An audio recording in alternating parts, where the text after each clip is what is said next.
ingin tahu dunia hanya fasilitas saja untuk mengejar akhirat. Akhirat yang abadi teman-teman. Akhirat yang abadi, kejar di sana. Walad darul akhiratu lahiyal hayawan, kata Allah. Darul akhirah, tempat akhirat adalah kehidupan yang abadi. Di akhirat kata Nabi SAW, kalau seorang mukmin masuk ke dalam surga, tidak ada capek, tidak ada capek, nggak ada gangguan orang, nggak ada sedih, nggak ada penyakit, nggak ada buang air besar, nggak ada buang air kecil. Makanan dan minuman yang dimakan ahli surga yang tidak dibutuhkan oleh tubuhnya akan keluar dalam bentuk keringat yang lebih wangi dari bau kasturi. Nggak ada lagi masa tua, nggak ada masa anak-anak. Semuanya berumur 33 tahun.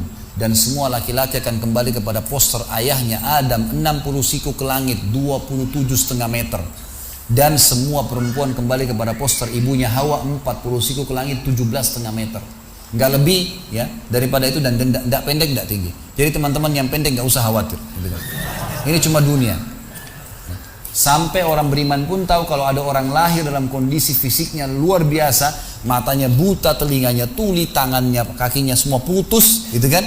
Itu tetap bagi orang beriman punya nilai, karena itu cuma dunia. Begitu dia meninggal, jasadnya akan dimakan oleh tanah, sebagaimana sabda Nabi SAW, semua jasad kalian akan dimakan oleh tanah kecuali tulang ekor kalian yang darinya Allah akan tumbuhkan kalian. Di akhirat ditumbuhkan jasad yang baru.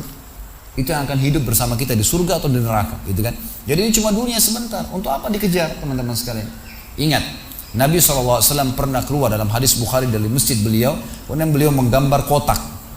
Lalu beliau mengatakan, inilah kotak kehidupan manusia. Seperti meja ini misalnya, inilah kotak kehidupan manusia. Lalu Nabi SAW menggaris dari luar kotak, di bawah kaki beliau, digaris, dilewatin kotak ini sampai melewati kotak tengah, di depan, panjang.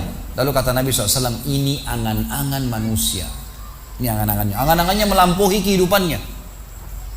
Lebih 500 tahun ke depan, padahal umurnya cuma 60-70. Lalu Nabi SAW menarik dengan tongkatnya dengan keras dari sisi kanan garis kotak, digaris dengan keras sampai terbongkar tanah itu, digaris dan memutus garis tengah itu. Lalu beliau mengatakan, dan ini kematian yang akan datang memutus angan-angannya. Di Jakarta kemarin teman-teman sekalian, ini bukan nakut-nakutin, tapi di Jakarta kemarin begitu. Ada orang keluar dari mall, kisah nyata, bawa kresek banyak sekali, habis belanja buat keluarganya. Mobilnya Masya Allah mewah luar biasa, super lux, paling mahal. Parkir, begitu melihat tukang parkir, yarhamkallah, tukang parkirnya sangat senang nih, karena ini orang kaya, pasti kasih tip yang banyak gitu. Naik di mobilnya, di starter mobil, tidak pakai supir kebetulan, dia nyalain, mobil di depan ada, mobil di belakang ada, gitu. Jadi terhimpit. Tiba-tiba orang ini tuh starter mobilnya diinjak gas dengan sangat keras, mundur ke belakang, nabrak mobil di belakang, hancur total. Tukang parkirnya pun tadi jadi marah, Pak, apa nggak lihat, ngambil marah-marah. Tapi anehnya orang ini gasnya terus kencang, gitu ribut, gitu kan. Maka tukang parkir curiga, dibuka pintu, orang itu sudah meninggal dunia. Teman-teman sekalian, pernah nggak orang ini berpikir dia akan mati pada saat keluar dari mall? Kalau dia tahu dia tidak bakal keluar ke mall tuh. Di depan mata saya pernah ada orang meninggal di rumah sakit ayah saya. Kebetulan di Makassar beliau punya rumah sakit, dan itu di pinggir jalan raya. Sore hari subhanallah ada anak muda. Saya pas lagi di teras lantai 2 rumah ayah saya itu kelihatan jalan raya. Jadi kelihatan orang kejadian ini. Ada anak muda lagi pakai motor, waktu itu motor baru dia jalan.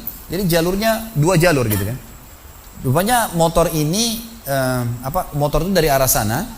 Kemudian di sini ada mobil pick up yang pelan jalannya gitu. Ada mobil truk pelan jalannya. Di belakang ini rupanya ada mobil truk pelan, di belakangnya ada mobil pick up. Mobil pick up ini mungkin kena terganggu. Dia bukan ngelewatin dari kiri, dia keluar ke jalur sebelah. Keluar, motor yang tadi lagi kencang, dia tidak sangka tabrak, meninggal di tempat. Jatuh tergeletak, motornya dibawa, dicek di rumah sakit ayah saya di klinik, ternyata sudah meninggal dunia. Saya lihat orang itu subhanallah tergeletak. Ada beberapa produk yang dia bawa di motornya. Lalu saya bertanya, saya muhasabah sendiri. Orang ini pernah berpikir nggak ya waktu keluar rumah tadi akan dia tabrakan, dia akan jatuh? Saya yakin tidak. Kalau dia berpikir dia tidak akan keluar dari rumahnya. Tapi begitulah ajal kalau datang teman-teman sekalian. Kalau datang tidak akan terlambat sesaat atau berkurang sesaat. Harus pahamin, gitu kan? Jadi jangan sampai kita berlebihan. Saya tanya teman-teman, Anda jujur jawab. Kalau seandainya Anda ke dokter, lalu kemudian dokter mengatakan, maaf Pak, Bu, umurnya tinggal 2 minggu menurut ilmu medis. Ini ada penyakit parah, tinggal 2 minggu, dokter nggak bisa obatin lagi. Kira-kira orang yang seperti ini sudah divonis sama dokter akan mati 2 minggu lagi. Nggak ada lagi, sudah kankernya, sudah tumor segala macam di tubuhnya, sudah segala macam penyakit.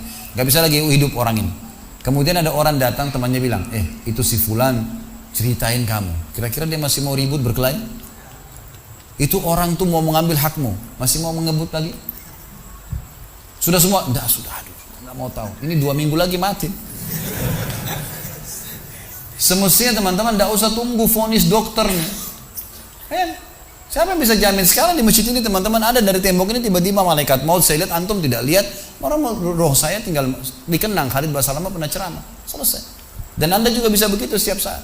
Bagaimana orang bisa tenang nih dalam kemaksiatan kepada Allah sementara setiap saat malaikat maut bisa datang jemput dia dan ada hisab semuanya. Ini bahaya sekali. Baik, saya pernah mengadakan pelatihan teman-teman sekalian di masjid yang besar. Masya Allah, mungkin seperti ini malah lebih besar. Lantai 2 juga seperti ini dan penuh. Di lantai 2 itu ada banyak ibu-ibu akhwatnya. Saya bicara masalah kematian selama 2 jam, materi lengkap. Kemudian setelah itu sebelumnya saya bilang sama panitia tolong supaya lebih hidup suasananya, siapkan kebutuhan jenazah. Meja, kain kafan, sama menyan-menyannya semua. Kemudian di sebelah masjid buatin liang lahat. Baik Ustaz, dibuatlah. Selesai saya ceramah 2 jam, saya bilang, Bapak Ibu sekalian, saya mau ajak anda 5 menit coba menjadi jenazah. Ada yang mau? Sempat ada yang angkat tangan depan saya. Kebetulan ini teman kita ini, saudara kita tukang batu. Adiknya dia kembar anak SMA sering ikut pengajian saya gitu. Dia hadir juga. Dia bilang, saya Ustaz. Baik, silahkan. Pak, saya minta tolong satu hal ya. Kalau Bapak naik nanti di atas meja ini, dibungkus dengan kain kafan oleh panitia, tutup mata anda dan bayangkan anda sudah mati dan dengarkan apa yang saya ucapkan. Baik Ustaz, baik. Saya juga bilang sama panitia di atas masjid waktu itu, ibu-ibu, silakan kalau ibu mau coba, panitia tolong bantu. Saya sudah pandu waktu sebelum pengajian. Ringkasnya adalah dia naik. Subhanallah, begitu dia naik, Bapak Ibu sekalian, orang ini naik di atas meja, begitu tutup matanya dan ditempelin kain kafan di pipinya. Ini kain kafan asli kita beli. Ditempel di pipinya, langsung dia nangis. Nangis dia, terisak-isak. Lalu kemudian panitia taruh tangannya di dadanya, harus dibungkus gitu kan. Lalu saya bilang, Pak, coba renungin sekarang anda sudah mati dan hiruk-pikuk di masjid ini ada orang nangis. Kebetulan adiknya dia yang kembar ini murid saya duduk di sebelah kiri kanannya dan membayangkan benar kakaknya meninggal. Mereka betul-betul menangis gitu. Ada jemaah-jemaah juga yang lain pada nangis. Hanya saya bilang hiruk-pikuk masjid ini yang sedang menangis, ada yang sedang ngobrol. Ini anggap di rumah anda pada saat anda meninggal dunia. Dan anda tidak bisa protes. Gak bisa bilang saya tidak mau, jangan ribut, gak bisa lagi. Udah. Panitia pun menaruh tangan kanan di atas tangan kiri, kita nggak bisa protes taruh di dada. Dibungkus dengan kain kafan pun nggak bisa. Baik, Pak, bayangkan semua peluang amal saleh yang semestinya anda bisa kerjakan, sholat malam, sedekah, bakti dengan orang tua, baca Quran, sholat berjamaah, yang anda sia-siakan dan anda menyesal kenapa tidak kerjakan sekarang. Dan bayangkan semua peluang dosa yang anda tidak sia-siakan. Kesempatan zina, berzina, kesempatan dusta-dusta, kesempatan riba-riba, semua dikerjakan. Dan anda tidak sempat taubat dan Allah akan hukum anda sekarang. Itu Bapak Ibu sekalian, saya tidak karang-karang dia sampai nangis-nangis Bapak ini. Terus dia nangis. Lalu saya bilang, tolong panitia datangkan geranda jenazah. Datangkan. Baik Pak, sebentar lagi kami akan angkat badan anda di geranda ini dan kami akan bawa anda ke liang lahat sebelah masjid. Diangkatlah dia. Saya bilang, Pak, renungin, resapi tubuh anda kesentuh dengan geranda ini. Ditutuplah lalu dipikul. Lalu saya pandu pakai mic, saya bilang, Pak, inilah detik-detik terakhir anda bersama kami. Terus sesalin perbuatan-perbuatan dosa yang anda pernah lakukan, peluang-peluang ibadah yang anda sia-siakan. Sampai tiba di luar masjid, saya turun ke liang lahat, saya buatin sendiri tanah. Kemudian saya buatin gubernur, lalu diturunkan dia. Setelah diturunkan, saya suruh tutup matanya, kemudian ditutup dengan kain. Saya keluar, lalu saya pakai mic, saya bilang, Pak, buka matanya. Inilah rumah anda sekarang. Walaupun rumah anda 1000 kali 1000 meter di dunia, kembali ke 1 kali 2 meter. Ini tempat anda sekarang. Dan sebentar lagi malaikat akan datang menanyakan kepada anda pertanyaan-pertanyaan yang anda sudah tahu. Selesai. Berapa mungkin sekitar hitungan detik. Ini semua proses kurang dari 5 menit teman-teman sekalian. Lalu saya bilang, buka. Dibuka kain tersebut. Lalu saya bilang, teman panitia bantu. Bapak ini keluar dia. Waktu dia keluar dari kuburan, liang lahat itu teman-teman, sempoyongan. Kayak orang yang sudah pusing gitu, keluar. Kemudian saya bawa ke masjid, saya pegang tangannya masuk ke masjid, duduk, lalu saya kasih mic, Pak, tolong ceritakan pengalamannya kepada jemaah jadi jenazah 5 menit. Itu dia pegang mic, gemetaran, Ustaz, saya tobat, saya durhaka sama orang tua, saya nggak sholat, saya begini. Ini dia lupain, ada ribuan jemaah depannya nih, dia nangis-nangis, sebutin semua kesalahannya, semua pada banyak ikut nangis, dia kayak orang ketakutan betul, gitu kan? Baik, selesai. Saya panggil siapa lagi yang mau coba, 2, 3, 4 orang, rata-rata semua begitu keadaannya, gitu kan? Alhamdulillah mereka sadar seketika pada saat itu. Lalu kemudian saya bilang, penutupan, ada bahkan ibu-ibu yang coba di atas pingsan, ibu itu. Kita bukan nakut-nakutin, tapi memang saya praktekin. Lalu saya bilang begini, Bapak Ibu sekalian, sebagai penutup acara saya bilang pada saat itu, bahwasanya ini hanya praktek jadi jenazah.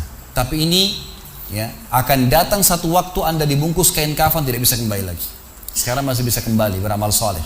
Dan ini pernah diperingatkan oleh Hasan Basri rahimahullah. Beliau pernah ngantar jenazah diikuti oleh seseorang. Lalu Hasan Basri tanya, wahai fulan, kalau seandainya jenazah ini tiba-tiba hidup sekarang, apa yang dia kerjakan? Kata orang ini, tentu dia akan sholat, dia akan puasa, dia akan ngaji, dia akan kerjakan ibadah-ibadah. Kata Hasan Basri, kenapa? Dia bilang karena dia sudah mati, dia tahu nilainya ibadah itu. Kata Hasan Basri, yang kau ucapkan benar, tapi di depan matamu ini tidak bisa hidup lagi. Kamu sekarang masih hidup, kerjakan seperti dia kalau dia hidup. Jangan tunggu itu, gitu kan? Ingat teman-teman, pujian teman, ancaman teman, atau orang sekitar kita, hanya sepanjang lidahnya. Kamu hebat ya, kamu kaya ya, kamu gagah ya, kamu cantik ya, sepanjang lidahnya demi Allah. Mau apa itu? Apa yang mau direbut? Orang-orang setengah mati sholat malam sejam, 2 jam, besok ceritain ke orang hanya butuh pujian sepanjang lidah dia. Untuk apa? Teman-teman yang suka riak nih, saya ajarin caranya gampang. Ada caranya gampang. Kalau Anda besok pagi mau cerita kepada teman-teman Anda di kantor atau tempat, saya tadi malam sholat malam, gak usah tunggu besok pagi setengah mati, ngantuk-ngantuk nanti malam bangun. Jam 2 malam sebentar datangin rumah teman yang jadi target, ketok pintunya, nih saya mau sholat, lihat ya. Selesai, gitu kan. Untuk apa nunggu besok setengah mati, gitu kan. Gak ada gunanya riak, pujian orang sepanjang lidahnya, jangan, gitu kan. Gak ada gunanya. Jadi teman-teman sekalian, sadarilah mati akan datang dan jadilah seperti Bilal radhiyallahu anhu, sahabat Nabi yang mulia. Waktu ditanya, ma ra'yuka bil maut, apa pendapat anda dengan kematian? Kata beliau, marhaban bil maut, selamat datang kematian. Apa yang saya mau takutin? Apa yang dia mau takutin kalau selama hidupnya dari bangun tidur sampai tidur semua ketaatan? Pastilah terbalik, orang rindu, gitu kan? Orang mukmin itu rindu. Waktu terjadi perang Yarmuk tahun 14 Hijriah, waktu itu dipimpin oleh Khalid bin Walid dengan di situ di dalam pasukan ada Sa'id bin Zaid. Sa'id bin Zaid salah satu dijamin masuk surga. Teman-teman bisa nonton serialnya di website di www.khalidbasalamah.com, ada serial sahabat. Saya ceritakan di situ ceritanya. Jadi kata Sa'id bin Zaid, waktu kami berhadapan dengan pasukan Bizantium, Romawi, Nasrani ini, mereka jumlahnya 120.000 orang, dipimpin oleh pendeta-pendeta dengan salib-salib yang besar dari emas. Lalu mereka memukul pedang-pedang mereka di perisai mereka sambil melantunkan yel-yel mereka sehingga membuat kami pun sempat nyali kami ciut, gitu kata Sa'id bin Zaid. Lalu subhanallah, datanglah Abu Ubaidah bin Jarrah, pimpinan perang yang lain, mengatakan, ya, muslimin beginilah, begitulah, semangatlah, pahala jihad disampaikan. Lalu tiba-tiba ada satu orang yang membakar semangat kami. Satu orang, dia datang mengatakan, wahai Abu Ubaidah, pimpinannya, wahai Abu Ubaidah, saya sekarang sudah tidak sabar, mau mati syahid, saya mau masuk sekarang ke sana. Gitu kan. Ada pesanmu untuk Rasulullah SAW? Ada pesan tidak untuk Nabi? Saya sudah tahu saya akan mati nih. Kata Abu Ubaidah, sampaikan salam kami dan kami memperjuangkan agamanya. Orang itu pun masuk ke musuh sendirian, menembus musuh tersebut sampai mati syahid. Kata Sa'id bin Zaid, suatu saya lihat semangatnya orang tersebut dan tahu yakin dengan janji Allah benar, maka saya loncat dari kuda saya lalu saya tunduk, kemudian saya membaca Allahu Akbar lalu saya menyerang musuh. Semenjak itu rasa takut saya hilang dan akhirnya kami memenangkan peperangan. Jadi memang teman-teman sekalian, mati itu akan dilaluin. Dan memang mati sebuah pintu, kita harus laluin. Tanpa mati tidak bisa. Tapi orang beriman tahu, mati itu justru kebahagiaan buat dia. Karena semua yang bertahun-tahun dia kerjakan, dia akan panen di sana. Semua kehidupan abadi ada di sana, maka dia rindu dengan mati. Tidak perlu takut, gitu kan? Toh akan datang. Jadi harusnya difahami masalah-masalah seperti ini.